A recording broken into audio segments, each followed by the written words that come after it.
Hello friends, welcome to my channel. এসে গেছি এবার একটি ছোট্ট মিনি ব্লগ নিয়ে। তো বিকালবেলায় একটু সেজেগুজে রেডি হয়ে নিয়েছি। এই কুর্তিটা আমার মা আমাকে দিয়েছে। এটা একদম নতুন, পরা হয়নি, তাই এখন পরে নিলাম। তো সকালবেলা তো বলেইছিলাম, আগের ব্লগে শেয়ার করেছি তোমাদের সঙ্গে, যে বরবাবু কিছুদিনের জন্য বাইরে চলে গেছে কাজের সূত্রে। তো আমার একটু মনটা খারাপই ছিল, তো আমি বসেছিলাম। তো সেই জন্য মামনি বলে চলো একটু ঘুরে আসি, টুকিটাকি আমার নাইটি কিছু কেনার ছিল, তো সেগুলো কিনে নিয়ে আসি। তো সেই সূত্রে বেরিয়ে পড়েছিলাম। তো দেখো মার্কেটে চলে এসেছি, আমাদের বাড়ির কাছাকাছি যে মার্কেটটা সেখানেই। ওখানে গিয়ে আমার একটা নাইটি, বড়বাবুর একটা জামা, চিকুর একটা জামা কিনে তারপর চলে এসেছিলাম ফুচকা খেতে। তো ফুচকা তো যখন তখনই ফেভারিট আমার, যখনই দেওয়া হবে তখনই ফুচকা।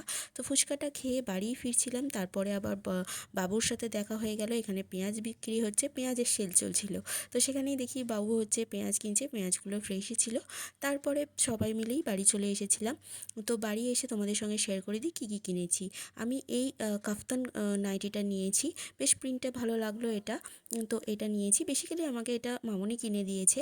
তো এটা কিনে দিয়েছে, তারপর একটা লেগিংস, এই লেগিংসটাও কিনে দিয়েছে। এই কালারের লেগিংস আমার ছিল না, তো বড়বাবু আর একটা জামা কিনে দিয়েছে। তো এইগুলো কিনেই বাড়ি চলে এসেছিলাম। এই ছিল আজকে ছোট্ট একটা ভিডিও।